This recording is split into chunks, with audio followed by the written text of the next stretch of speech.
إن الحمد لله نحمده ونستعينه ونستغفره ونعوذ بالله من شرور أنفسنا ومن سيئات أعمالنا من يهده الله فلا مضل له ومن يضلل فلا هادي له أشهد أن لا إله إلا الله وحده لا شريك له وأشهد أن محمدا عبده ورسوله لا نبي بعده اللهم صل وسلم على سيدنا محمد وعلى آله وأصحابه أجمعين أما بعد أيها الحاضرون اتقوا الله حق تقاته ولا تموتن إلا وأنتم مسلمون اتقوا الله حيثما كنتم اتقوا الله إن الله يحب المتقين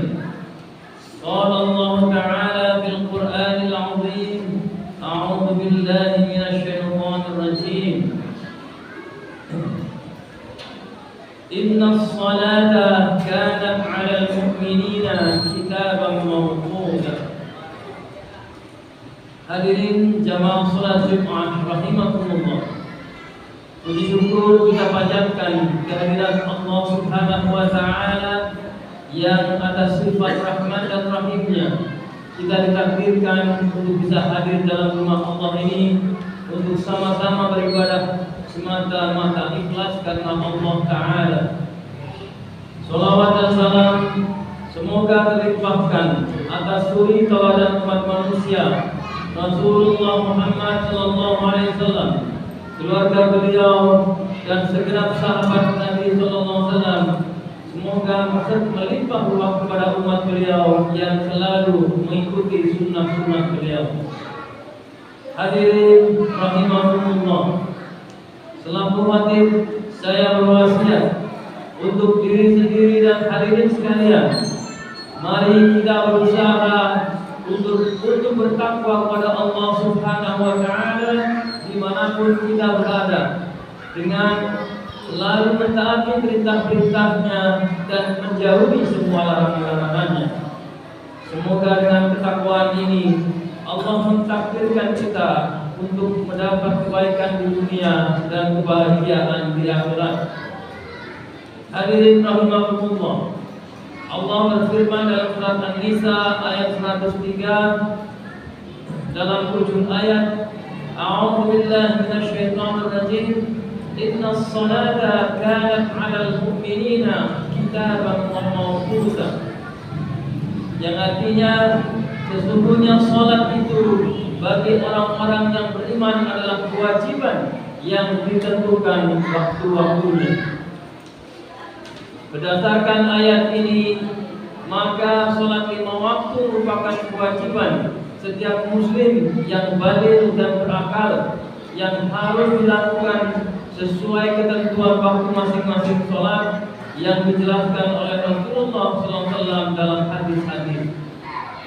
Kewajiban salat 5 waktu bagi setiap muslim ini tetap berlaku dalam kondisi apapun sepanjang seorang muslim masih hidup dan memiliki kesadaran, sebagaimana dijelaskan dalam sebuah hadis yang diriwayatkan oleh Imam Bukhari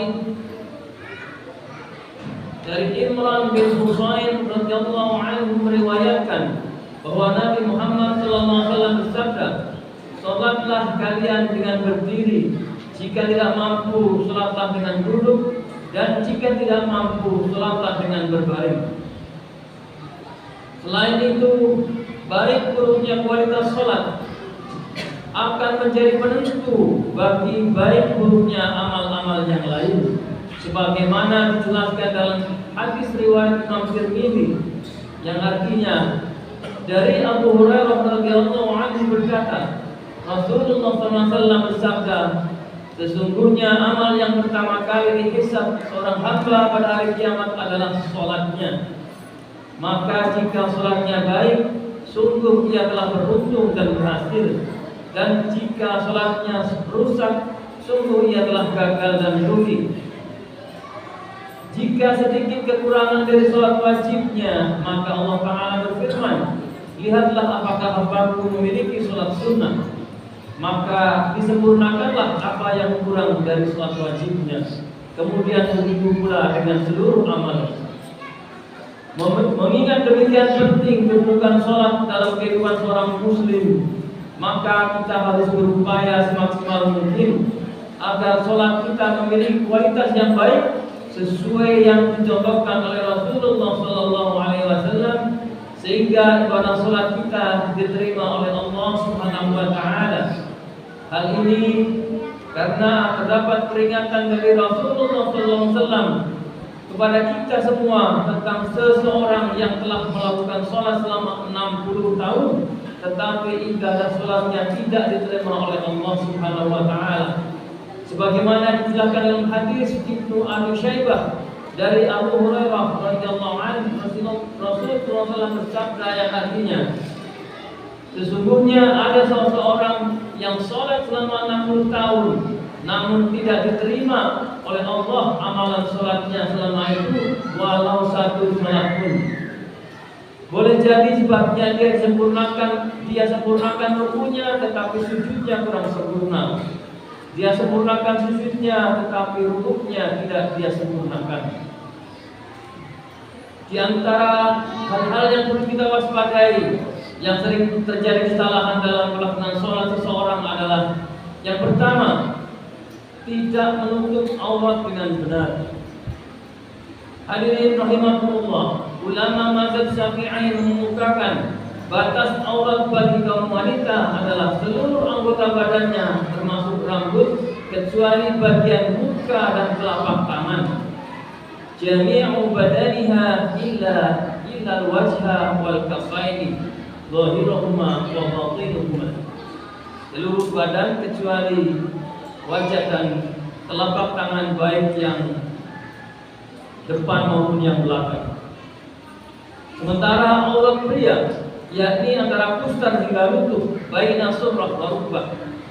Sedangkan yang disebut wajah menurut Imam Nawawi dalam kitab Majmu' Syarah Muhadzab adalah batas wajah dalam buku secara vertikal adalah antara tempat tumbuhnya rambut hingga dagu bagian bawah tempat tumbuhnya jenggot.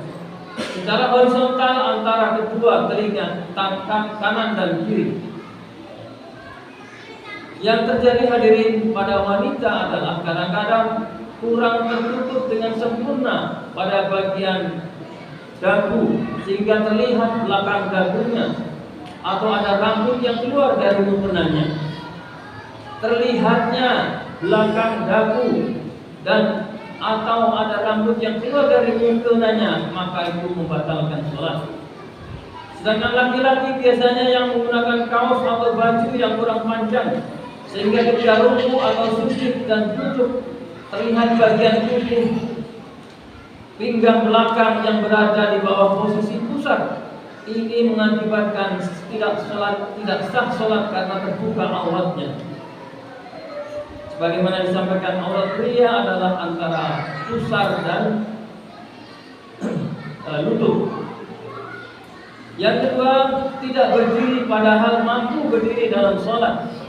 Semua ulama mazhab, 4 mazhab sepakat bahwa berdiri merupakan rukun pada sholat wajib ketika mampu. Kadang yang terjadi adalah ketika seseorang bermasalah dengan kakinya ketika duduk maupun sujud, tetapi dia masih bisa berjalan ke masjid. Terkadang seseorang melakukan sholat fardu dengan langsung duduk di kursi, tidak berdiri, sehingga dia meninggalkan sholat, salah satu rukun sholat yang menjadikan sholatnya tidak sah. Seharusnya yang dilakukan adalah dia melakukan gerakan sholat dengan berdiri di atas 2 kaki, dan ketika gerakan sujud maupun duduk dapat dilakukan dalam posisi duduk. Yang ketiga, orang yang wudunya tidak memenuhi syarat. Hadirin, suci dari hadas merupakan syarat sahnya sholat. Bila wudunya tidak memenuhi syarat, maka menjadikan tidak sahnya sholat. Hal yang terpenting dalam wudu adalah terbasahinya semua anggota wudu yang wajib dibasuh saat wudu, meliputi wajah, kedua tangan, hingga siku, kepala, sekali lagi kepala bukan rambut, dan kedua kaki hingga mata kaki. Bagian anggota wudu yang sering terlupakan adalah kurang hati-hati dalam melakukan sehingga tidak terbasahinya siku, sebagian wajah dan bagian tumit kaki. Tidak sahnya wudhu membuat tidak sahnya sholat yang dilakukan. Hadirin yang keempat, melakukan gerakan sholat terlalu cepat sehingga meninggalkan rumah dinah. Tentang hal ini Rasulullah mengingatkan dalam hadis yang diriwayatkan oleh Abu Ya'la dalam musnadnya dengan sanad yang hasan, bahwa Nabi SAW melihat seorang lelaki sedang sholat namun tidak menyempurnakan rukunya dan seperti ayam yang sedang mematuk makanan dalam sujudnya karena saking cepatnya. Maka beliau bersabda, kalau orang ini mati dengan kondisi sholat yang demikian, maka dia mati bukan di atas ajaran Muhammad. Yang kelima, hadirin, ketika menjadi makmum, dia bergerak mendahului imam.